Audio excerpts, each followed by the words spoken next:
ముఖ్య అతిథిగా వచ్చినటువంటి మాతృ సమానాలు మాజీ గవర్నర్, రేపు కాబోయే తమిళనాడు సంబంధించినటువంటి మెంబర్ ఆఫ్ పార్లమెంట్ సౌందరరాజన్ గారికి నమస్కారాలు తెలియజేస్తూ ఈ కార్యక్రమానికి అధ్యక్షత వహిస్తున్న నితిన్ నందకర్ గారికి, అదేవిధంగా ఈ కార్యక్రమానికి ఇచ్చేసినటువంటి మన రాష్ట్ర అధ్యక్షులు, ఎప్పుడు పిలిచినా అన్న అంటే నేను ఉన్నా అని చెప్పేసి అండగా నిలిచేటటువంటి సేవెల్ల మహేంద్రన్న గారికి, అదేవిధంగా నా సాథీ మిత్రుడు యువమోర్చా రాష్ట్ర ఉపాధ్యక్షుడు లడ్డు యాదవ్ గారికి, సెక్రటరీ సందీప్ రుద్రంగి గారికి, అదేవిధంగా మిత్రుడు అరవింద్ గారికి, మిగతా కార్యకర్త మిత్రులందరికీ కూడా నమస్కారాలు తెలియజేస్తూ రెండే విషయాలు మాట్లాడుతున్నా.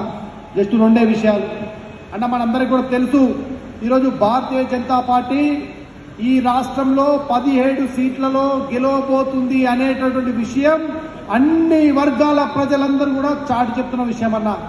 మనందరికీ కూడా తెలుసు, నిన్న మొన్ననే ఈ ముఖ్యమంత్రి రేవంత్ రెడ్డి ఓ ముఖ్యమంత్రి స్థాయిలో ఉండి ఈ రాష్ట్రానికి బీజేపీ ప్రభుత్వం ఏం చేసింది, ఈ రాష్ట్రానికి బీజేపీ ప్రభుత్వం గాడిద గుడ్డు పెట్టింది అని చెప్పేసి ఓ గుడ్డు పట్టుకొని తిరుగుతాడు.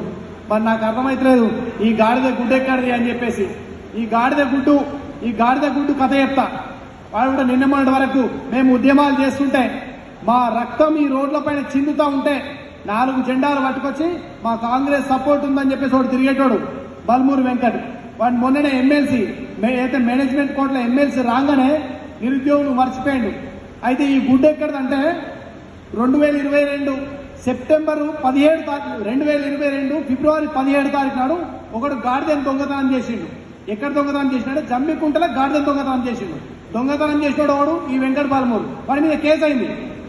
ఆ గాడిద పెట్టే గుడ్డే వీడు పట్టుకొని తిరుగుతున్నాడు. అరే సన్నాసి, ఈ తెలంగాణ రాష్ట్రానికి సమ్మక్క సారలక్క యూనివర్సిటీ ఇచ్చింది మా ప్రభుత్వం. 5,000 కోట్ల రూపాయలు నరేంద్ర మోదీ గారు ప్రకటించారు. ఇక్కడ ఉన్నటువంటి రామగుండం ఎరువుల ఫ్యాక్టరీని ఇచ్చింది మా ప్రభుత్వం. అదేవిధంగా కాజీపేట రైల్వే కోచ్ను ఇచ్చింది మా ప్రభుత్వం. కరీంనగర్ లో సైనిక విశ్వవిద్యాలయం ఇచ్చింది మా ప్రభుత్వం. ఈ యొక్క తెలంగాణ రాష్ట్రంలో 2,500 కిలోమీటర్ల వరకు నేషనల్ హైవేస్ ఇచ్చింది మా బీజేపీ ప్రభుత్వం. తెలంగాణ రాష్ట్రంలో 11 లక్షల టాయిలెట్స్ కట్టించింది మా ప్రభుత్వం. అదేవిధంగా ఈ రాష్ట్రంలో వేలాది మంది దళిత గిరిజన మహిళలకు గ్యాస్ సిలిండర్లు ఇచ్చింది మా ప్రభుత్వం. నువ్వు చెప్తున్నావు కదా తెలంగాణ నిరుద్యోగులకు 4,000 రూపాయల భరోసా ఇస్తా అన్నావు. ఏమి ఇచ్చినవయ్యా తెలంగాణ నిరుద్యోగులకు? నువ్వు పట్టుకొని గాడిద గుడ్డ మా చెప్పేటువంటి మొన్ననే మహేంద్ర అనే చెప్పిండు. తెలంగాణ రాష్ట్రానికి ఈ కాంగ్రెస్ ప్రభుత్వం వంకాయ ఇచ్చింది, బైగన్ ఇచ్చింది అని చెప్పిండు. నిరుద్యోగులకు ఏమిచ్చినావు? తెలంగాణ నిరుద్యోగులకు ఏమిచ్చినావు? బైగన్ ఇచ్చినావు. 200 యూనిట్ల కరెంటు ఫ్రీ అన్నావు. ఏమిచ్చినావు? బైగన్ ఇచ్చినావు. కాబట్టి ఈ యొక్క విద్యార్థులను, నిరుద్యోగులను, తెలంగాణ ప్రజలను మోసం చేసినటువంటి ప్రభుత్వం ఈ యొక్క కాంగ్రెస్ ప్రభుత్వం. కాంగ్రెస్ ప్రభుత్వం, ఎంఐఎం ప్రభుత్వం, ఈ రెండు కూడా ఒకటే అని చెప్పేసి ఈ సందర్భంగా తెలియజేస్తా ఉన్నా. మిత్రులారా, ఇంకో విషయం తెలియజేసిన ఈరోజు ముగించాలంటారా, నరేంద్ర మోడీ గారి యొక్క నేతృత్వంలో భారతదేశం సూపర్ పవర్ గా మారింది.